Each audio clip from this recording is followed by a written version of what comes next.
Hello friends, a very good evening to all. Welcome to our channel Vigyapti PCS. तो पिछले हफ्ते हमने आपके साथ जनवरी के करंट अफेयर्स को डिस्कस किया था।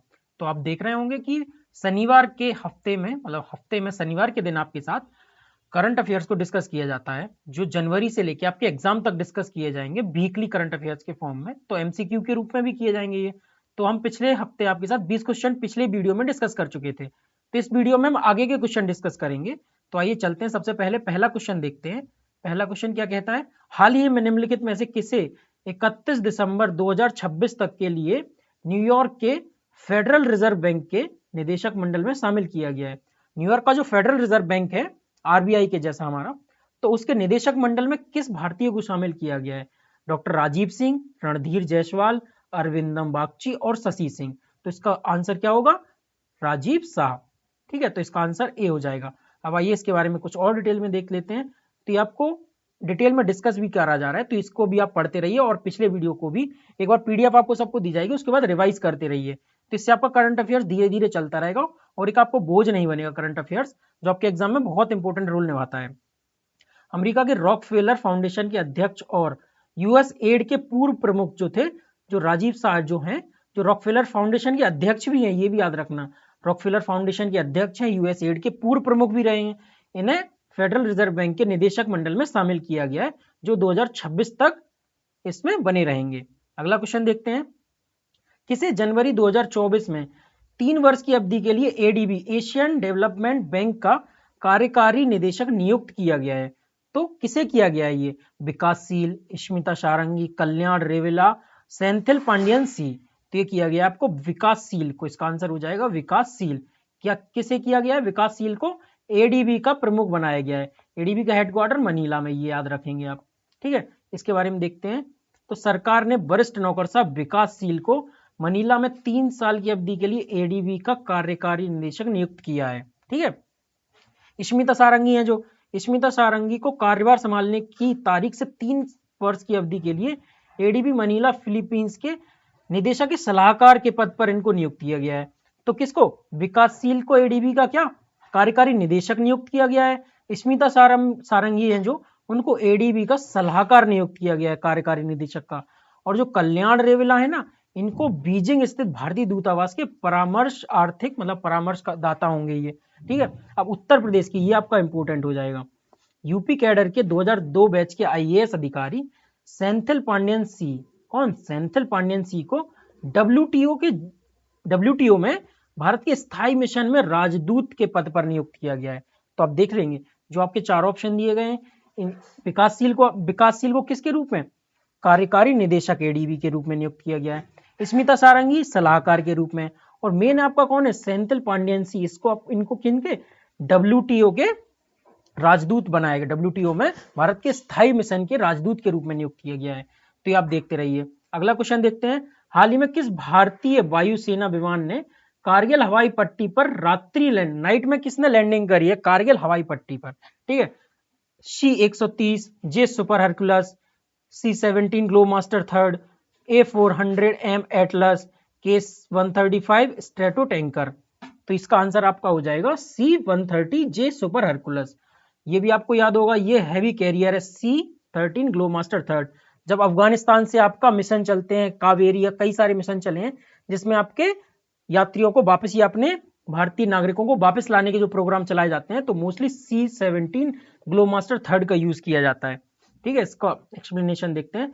भारतीय वायुसेना ने हाल में ही पहली बार C-113J सुपर हरकुलस को कारगिल हवाई पट्टी पर रात्र में लैंडिंग कराई है, मतलब कि रात में इसको लैंडिंग कराया है। इस अभ्यास में गरुण कमांडो प्रशिक्षण मिशन को भी पूरा किया गया है। तो ये भी आप देख सकते हैं, ये भी याद रख सकते हैं, ये भी आपका इंपॉर्टेंट हो जाएगा। अगला क्वेश्चन देखते हैं, जनवरी 2024 में आरबीआई ने टियर 3 और 4 के शहरों में अनुसूचित प्राथमिक बैंक, शेड्यूल्ड कॉमर्शियल जो प्राइमरी बैंक्स होते हैं, सहकारी बैंकों के लिए थोक जमा सीमा को 15 लाख रुपए से बढ़ाकर कितना कर दिया है संशोधित करके? तो इसका आपका आंसर हो जाएगा, सीधा आप याद रखिए, फैक्चुअल है ये, 1 करोड़ और उससे अधिक कर दिया है। इसका आप एक्सप्लेनेशन भी देख लेंगे, 1 करोड़ और उससे अधिक कैसे कर दिया गया। अगला क्वेश्चन देखते हैं, कौन सा देश डिजिटल शेंगेन वीजा पेश करने वाला पहला यूरोपीय संघ का सदस्य देश है। कौन सा ईयू का ऐसा देश है जो डिजिटल शेंगेन वीजा जारी कर रहा है, डिजिटल, ठीक है। ग्रीस, जर्मनी, फ्रांस और फिनलैंड। तो ये आप याद रखेंगे, ये फ्रांस कर रहा है, ठीक है। पेरिस 2024 ओलंपिक और पैरा ओलंपिक खेलों के लिए पूरी तरह से डिजिटल शेंगेन वीजा कौन, फ्रांस जारी कर रहा है, ठीक है। याद रखिए आप ये भी आपका इंपॉर्टेंट क्वेश्चन है, ये आप याद रख सकते हैं, पूछा जा सकता है आपके पीसीएस के एग्जाम में भी। अगला क्वेश्चन देखते हैं, निम्नलिखित में से किसने संयुक्त रूप से राम मंदिर राष्ट्र मंदिर एक साझी विरासत, राम मंदिर राष्ट्र मंदिर एक साझी विरासत नामक पुस्तक लिखी है। पीसीएस के एग्जाम और आरओ के एग्जाम में आप देखते हो कई सारी पुस्तकें पूछ ली जाती हैं, तो ये पुस्तक भी पूछ सकते हैं कि कौन किसने लिखी है। ये गीता सिंह रश्मि शुक्ला, गीता सिंह आरिफ खान भारती, या सुचेता सतीश आरिफ खान भारती है, गीता सिंह या सुचेता सतीश, ठीक है। तो ये आप देखिए गीता सिंह और आरिफ खान भारती ने ये आपकी लिखी है, तो इसका आंसर बी हो जाएगा। कंफ्यूज नहीं होना कि आरिफ खान भारती, इससे आपको कंफ्यूज नहीं होना है। एक्सप्लेनेशन देखते हैं इसके। केरल के राज्यपाल आरिफ मोहम्मद ने दिल्ली के रंग भवन सभागार में गीता सिंह और आरिफ खान भारती के द्वारा लिखित पुस्तक है जो इसका अनावरण किया था इन्होंने। इसकी प्रस्तावना मोहन भागवत ने दी थी। एक और फैक्ट याद रखना है, संयुक्त राज्य अमीरात है जो एक ऐतिहासिक और भव्य कार्यक्रम में केरल की सुचेता सतीश जो थे ना, इन्होंने एक ही संगीत कार्यक्रम में सबसे अधिक भाषा 140 भाषाओं में गायन करके गिनीज वर्ल्ड रिकॉर्ड दर्ज कराया था। अब अगला क्वेश्चन देखते हैं, निम्नलिखित में से किस स्थान पर इंडस फूड 2024 प्रदर्शनी का आयोजन किया गया था। किसका, इंडस फूड 2024 प्रदर्शनी का। भोपाल, जयपुर, ग्रेटर नोएडा और आपका चेन्नई। तो आप मार सकते हैं, आपको यूपी के ही करंट अफेयर्स कराए जा रहे हैं तो कह सकते हैं आप ग्रेटर नोएडा इसका आंसर हो जाएगा। एक्सप्लेनेशन देख लेते हैं। जनवरी 24 में केंद्रीय मंत्री पीयूष गोयल ने भारत के जीवंत और विविध खाद्य इकोसिस्टम पर इंडस फूड 2024 प्रदर्शनी का उद्घाटन किया है, जो India exposition mart greater Noida में आयोजित की गई है। तो याद रखें, ग्रेटर नोएडा में इंडिया एक्सपोजिशन मार्ट में आपका क्या, इंडस फूड 2024 की प्रदर्शनी की गई है। अगला क्वेश्चन देखते हैं, हाल ही में चर्चा रहा गंगा सागर मेला, ये आपका इंपॉर्टेंट हो सकता है तो आप याद रखेंगे इसको, ठीक है। क्या आपका गंगा सागर मेला प्रतिवर्ष किस राज्य में आयोजित किया जाता है। कंफ्यूज नहीं होना, ये यूपी में किया जाता है। उत्तराखंड, यूपी, बिहार और पश्चिम बंगाल। इसका आंसर हो जाएगा आपका वेस्ट बंगाल। एक्सप्लेनेशन देख लेते हैं। मुख्यमंत्री ममता बनर्जी ने गंगा सागर मेले का उद्घाटन किया पश्चिम बंगाल में दक्षिण परगना जिले में, ये लगता है, ठीक है। दक्षिण परगना, इतना डिटेल नहीं जाना है, लेकिन ये याद रखना कि ये कहाँ होता है आपका गंगा सागर मेला, आपका पश्चिम बंगाल में होता है। अगला क्वेश्चन डिस्कस करते हैं, हाल ही में चर्चा में रहा पेरेग्रीन मिशन 1 किस देश की अंतरिक्ष एजेंसी का चंद्र मिशन है। ये आपका इंपॉर्टेंट हो सकता है ये भी, तो आपको इसमें सारे इंपॉर्टेंट ही क्वेश्चन दिए जाते हैं। याद रखिए, आपको बहुत डिटेल से छांट के आपको क्वेश्चन दिए जाते हैं। इन क्वेश्चनों को आप एक बार यहाँ देख लीजिए, फिर आपके जब करंट की संडे को सर जब पूरी मंथली की क्लासेस कराएंगे उसमें भी कई सारे क्वेश्चन रिपीट हो जाएंगे। पीडीएफ आपको दी जाएगी, एक बार गो थ्रू हो जाएंगे तो आपको ये दिमाग में बनते चले जाएंगे पूरा फॉर्मेट, ठीक है। तो इसका फ्रांस, यूएसए, जर्मनी और ब्रिटेन, तो इसका आंसर क्या हो जाएगा, यूएसए। इसका एक्सप्लेनेशन देखते हैं।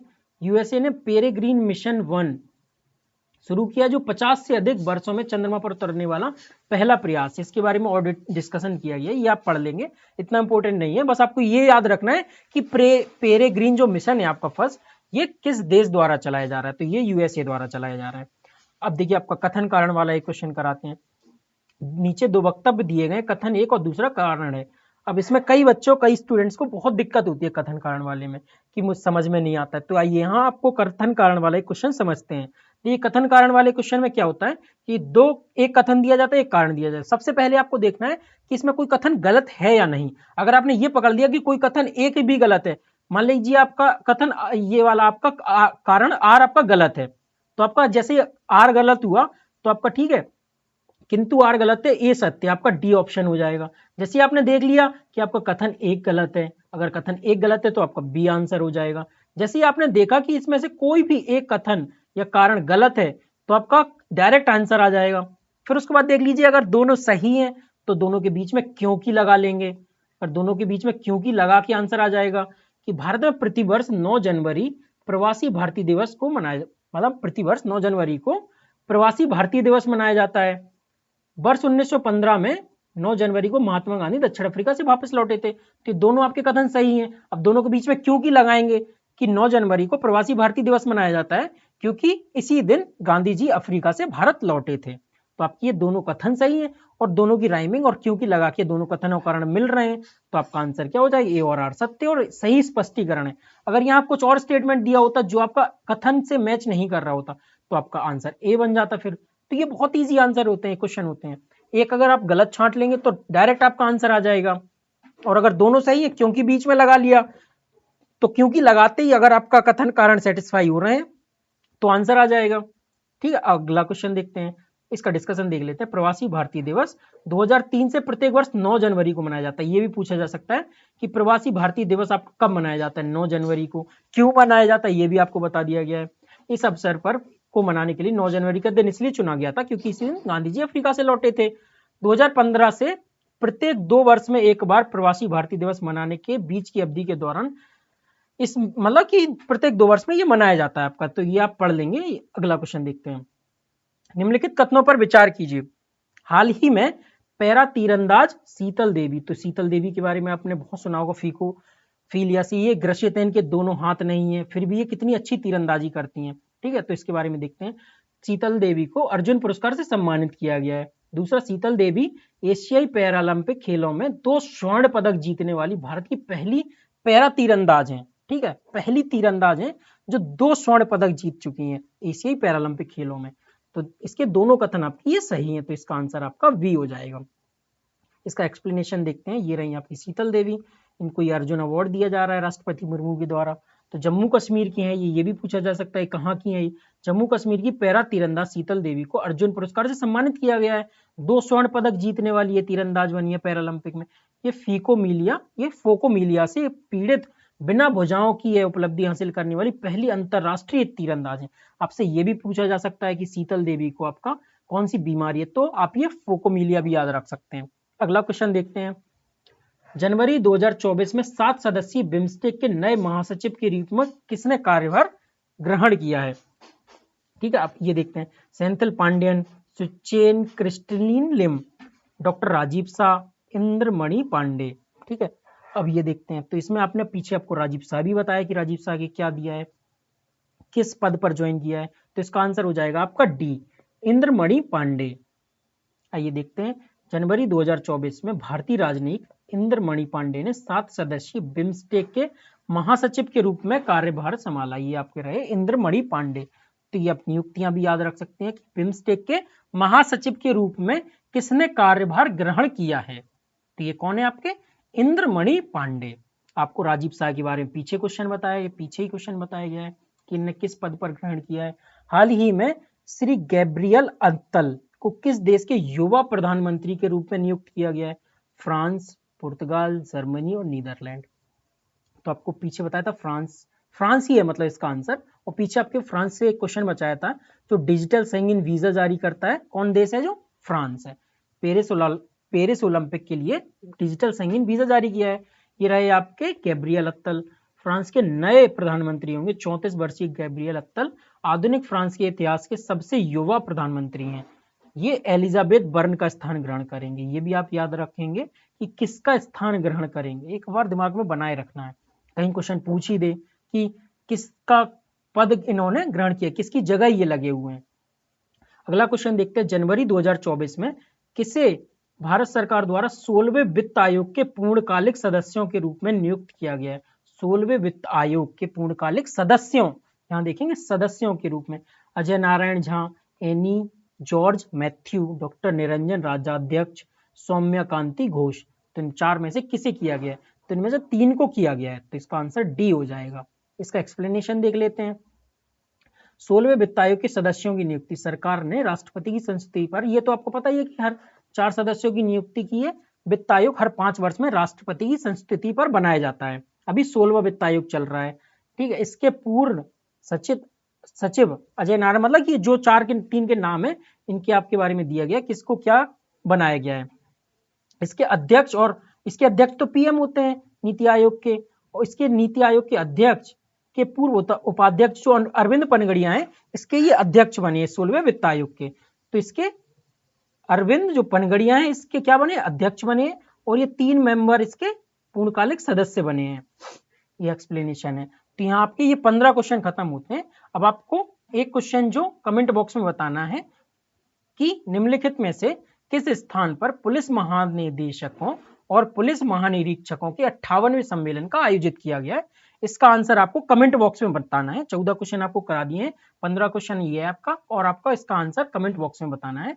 तो हमारे साथ जुड़े रहने के लिए धन्यवाद। अगर आपको ये सेशन पसंद आता है तो आप लाइक करें, और आपकी जो भी क्वेरीज होती है आप कमेंट बॉक्स में बताएं कि सर ये अपडेट करना है, इस चीज से आपको ऐसे ऐसे ये करना है। तो हमारे साथ बने रहने के लिए धन्यवाद।